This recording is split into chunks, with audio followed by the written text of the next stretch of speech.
Olá pessoal, tudo bem? Meu nome é Samuel Dalelaste, sou médico e esse é o nosso canal aqui no YouTube para discutirmos temas relacionados à saúde, bem-estar e qualidade de vida. Bom, tema de hoje, refrigerantes. Uma coisa que eu acho até que eu nem deveria vir aqui falar para vocês, né? Porque tem coisas que são tão óbvias, mas tão óbvias, que eu não preciso vir aqui fazer um vídeo sobre cocaína, heroína, êxtase, crack, açúcar e refrigerante. Porém, é óbvio, mas muitas pessoas ainda consomem essa bebida e inclusive são dependentes químicas de refrigerantes. Então hoje a ideia do vídeo é trazer um pouquinho sobre a composição dessa bebida, dessas bebidas, né? Não existe um único tipo de refrigerante. Eu não vou adentrar em nenhum tipo específico, vamos falar de um modo geral, mas entender a composição dessa bebida que infelizmente ainda está na mesa de muitos brasileiros, muitas pessoas do mundo todo. E para começar falando aqui de refrigerantes, eu tenho que começar colocando aqui então o famoso Caramelo 4, que é o corante usado na maioria dessas bebidas.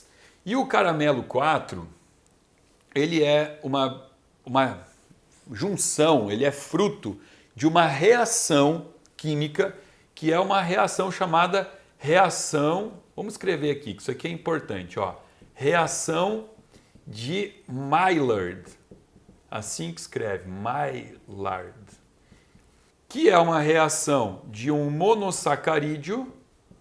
monossacarídeo mais nitrogênio.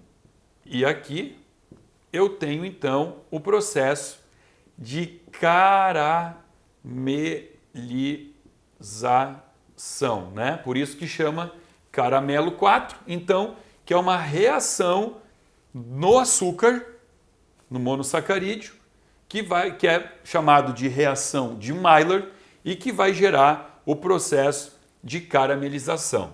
Esse processo de caramelização, para eu chegar até o Caramelo 4, ele vai formar uma substância chamada metilimidazol, que é também 4-metilimidazol, ou chamado de 4-MEI. Também é conhecido como 4-MEI. Então vamos lá.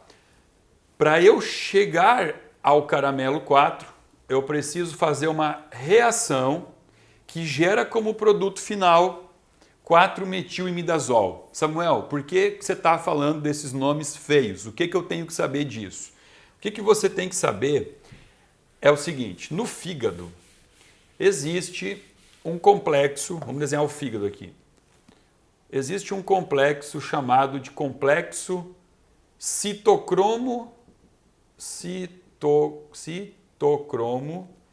P450, que é um complexo enzimático que trabalha a favor do fígado, promovendo detoxificação hepática. Muito importante esse complexo aqui, tá? É um complexo que nós nascemos com ele, tem funções fisiológicas e necessárias para sobrevivência. Acontece que a 4-MEI, ela inibe este complexo. Totalmente? Não. Mas ela diminui a resposta do complexo citocromo P450, fazendo com que eu tenha uma diminuição no meu poder de detoxificação do fígado.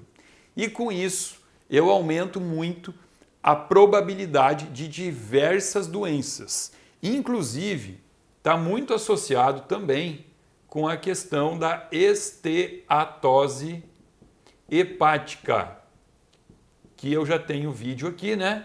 Esteatose hepática, bota aqui, Fernando, para nós. Ó, quem não entende o que é isso, legal ver esse vídeo, que é a gordura no fígado, tá? Quando a gente fala sobre refrigerantes e o que existe dentro dos refrigerantes, também é interessante buscar estudos, né? O que os estudos trazem em relação a isso. E tem pouco estudo na espécie humana, tá? O que mais tem é estudo sobre a tartazina, que também está em alguns refrigerantes, tartrazina, que tem estudo em crianças. Agora, o que a gente percebe em relação a estudos que mostram o caramelo 4, né, principalmente aqui a 4,5, em animais? Nós percebemos que existe um aumento de alguns tipos de câncer, como, por exemplo, câncer de pulmão, câncer de fígado e câncer de tireoide. Então, olha aqui, ó, só pelo primeiro componente que nós botamos aqui, que é o caramelo 4, eu já falei sobre questões de acometimento hepático, aumento de esteatose hepática e também em estudos em animais, não tem estudo em humano ainda provando isso, mas obviamente existe essa associação que pode ser feita, pode ser pelo menos levantada essa possibilidade de 3 tipos de câncer que estão relacionados ao caramelo 4. Vamos falar então um pouquinho da tartrazina, que não é exclusivo de refrigerante, aliás, nem o caramelo 4. Caramelo 4 você vai encontrar em sorvetes, em diversos produtos industrializados, né? Tartrazina, que é esse que eu comentei que existem estudos em crianças. O que isso aqui mostra? Primeiro, mostra que existe impacto de forma a intoxicar, né? Intoxicação do sistema nervoso central, insônia e hiperatividade. Esses estudos que mostraram isso foram estudos feitos em crianças. Aí você tem um filho que tem dificuldade para dormir, que tem dificuldade de foco, e você não dá para ele esse tipo de bebida. Se conter tartrazina, você está aí piorando, agudizando esse sintoma do seu filho. Além disso, não é raro que a tartrazina ela seja reconhecida pelo nosso corpo como sendo um corpo estranho. E aí vai desencadear uma resposta alérgica inflamatória, tá? Hoje eu tenho alguns pais que consultam aqui comigo que têm filhos que têm alergia à tartrazina. O que eu acho uma maravilha, né? Porque essas crianças não vão poder comer esses salgadinhos, tudo que carrega, né? Balinha de goma, balas em geral, muito chiclete, tem isso. Então a criança que tem alergia a isso, na verdade eu não vejo como algo ruim, eu vejo como algo positivo, porque ela não vai poder ter contato com esse tipo de substância, porque ela desencadeia na pele uma resposta alérgica inflamatória, porque o corpo às vezes pode enxergar a tartrazina como um corpo estranho. Existe um outro aditivo aqui que a gente não pode deixar de falar, que é o sódio. Porque o sódio ele tem um papel muito, mas muito importante aqui nessas bebidas, porque ele vai representar, talvez, a substância que tem o maior impacto em realçar o sabor, em aguçar as papilas gustativas e mandar a informação para o córtex gustativo. Então aqui, o sabor dos refrigerantes é muito baseado pela quantidade de sódio. E o sódio é o que vai fazer com que ao beber uma garrafinha desse refrigerante, você sinta muito mais sede.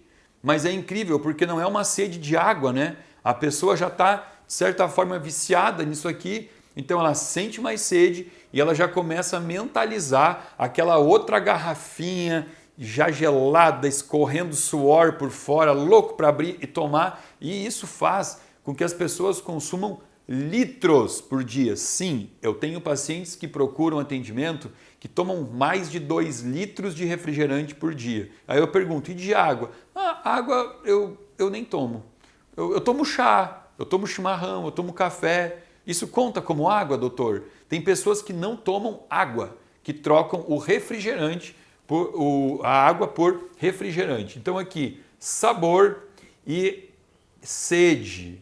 Então aqui está a função do sódio. Se você tirar o sódio, e já foi feito essas pesquisas de paladar, se você tirar o sódio dessas bebidas, ela se torna uma bebida que as pessoas tomam e não gostam, não querem continuar tomando, inclusive não passam nem do primeiro copo, fica com gosto ruim. Então aqui é importante ter sódio para fazer com que você fique cada vez mais viciado nesse tipo de bebida.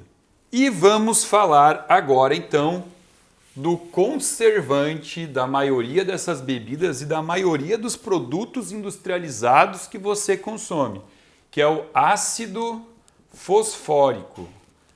Ácido fosfórico, que é o H3PO4. O ácido fosfórico, apesar de ser um ácido fraco, ele é o responsável pelaquela sensação que você tem quando você senta para comer um banquete, come demais e alguns alimentos, dependendo do pH do alimento também, da substância que você está comendo, você sente os dentes, passa a língua assim, você sente que o dente está meio áspero, né? Ficou com um resíduo no dente. Aí você toma um copo de refrigerante e depois que você toma esse copo, passa a língua nos dentes e você sente que ficou lisinho, lustrinho, limpinho, né? Inclusive, diversos vídeos já mostram que algumas bebidas que contêm a maior quantidade de ácido fosfórico, alguns refrigerantes, eles também são ótimos para limpar vaso sanitário. Aquele vaso que ficou com a água parada lá há muito tempo, aquela casa na praia que você tem, que não foi nos últimos 6 meses, você chega lá, tá aquele vaso sanitário encardido, você bota ali um pouco de refrigerante, escova, o ácido fosfórico ajuda a fazer essa limpeza, né? Ah, então isso é muito bom, Samuel. Nossa, faz bem para os dentes. De forma alguma, isso é ácido, né? E vamos entender o que acontece com esse conservante, que isso aqui é um conservante, quando ele chega no estômago. Aqui eu tenho o estômago.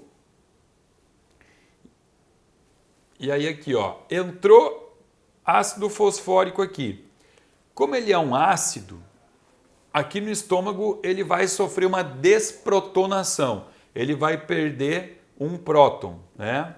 Vamos botar aqui dentro, ó, H3PO4 vai perder um próton, tá? Um H+.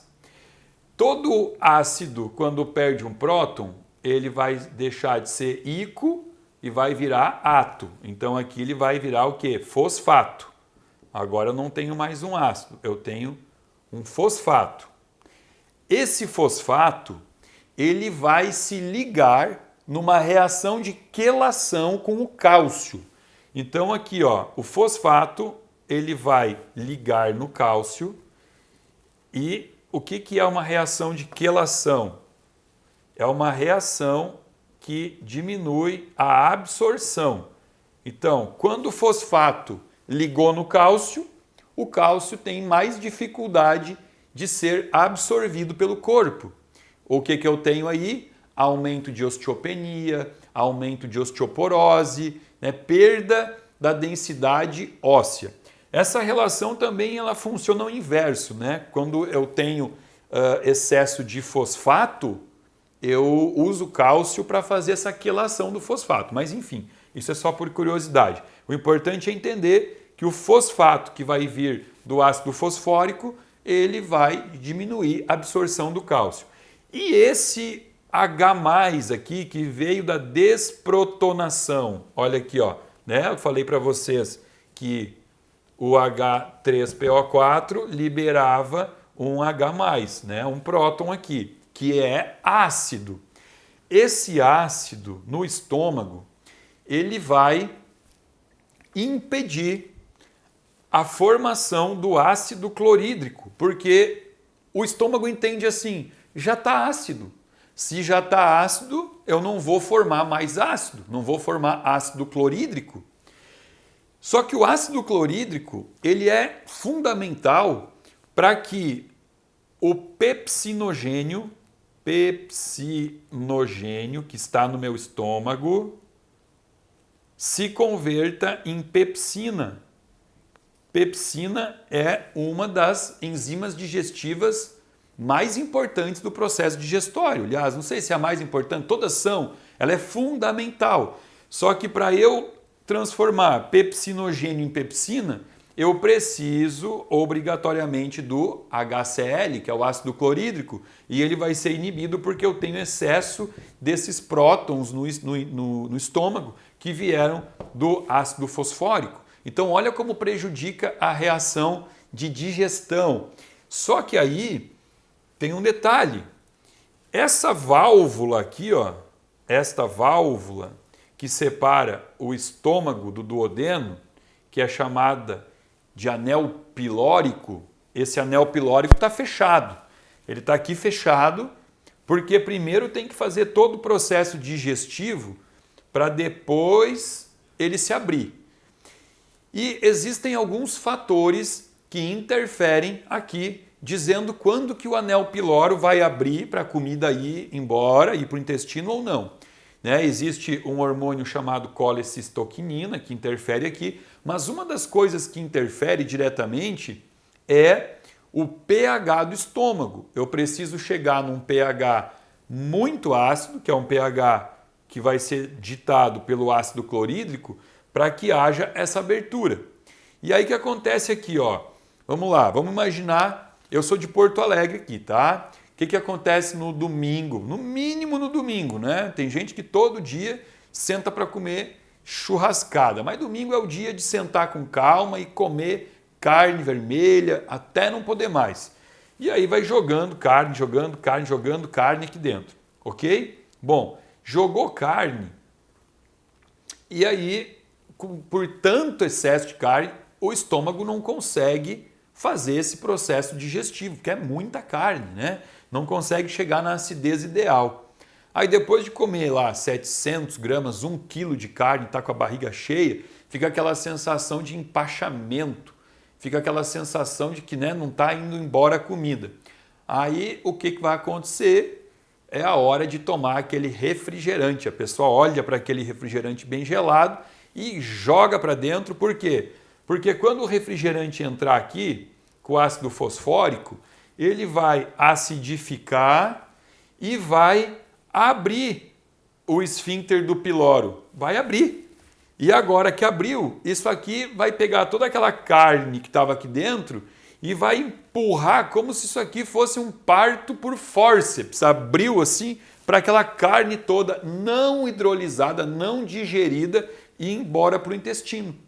E aí o que vai acontecer? Carne no intestino não digerida vai putreficar, vai gerar aminas biogênicas, vai começar um processo de desbiose, de neurotoxicidade, né? Então muitas pessoas associam os refrigerantes a bebidas digestivas, porque ajuda a esvaziar o estômago, mas não é feito por melhorar a digestão, simplesmente esvazia o estômago e joga a comida de qualquer jeito para frente. Então isso não é inteligente, tá? Obviamente que eu também não posso deixar de falar aqui sobre a questão do açúcar, porque eu falei de todos os componentes e não falei do açúcar, que não é algo que vai estar em todas as bebidas, né? Porque existem as versões zero, light, diet. As versões normais contêm muito açúcar, uma quantidade enorme de açúcar,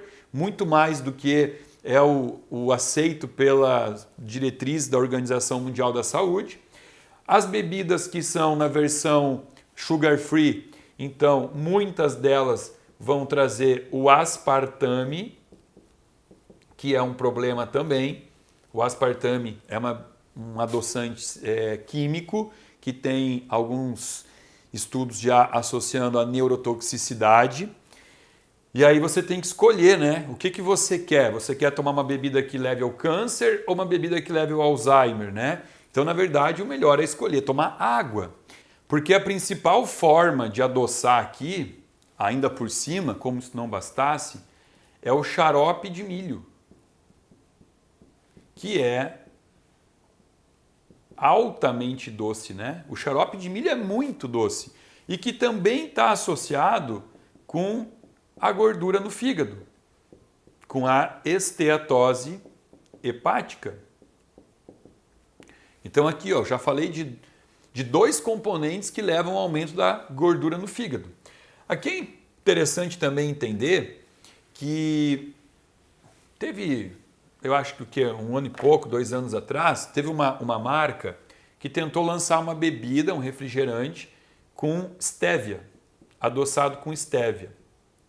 E a estévia é uma forma de adoçante saudável, que é o esteviol, né? E não deu muito certo, por quê?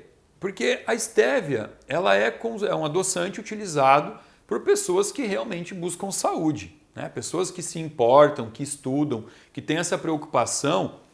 Quando precisam usar algum adoçante, vão usar estévia.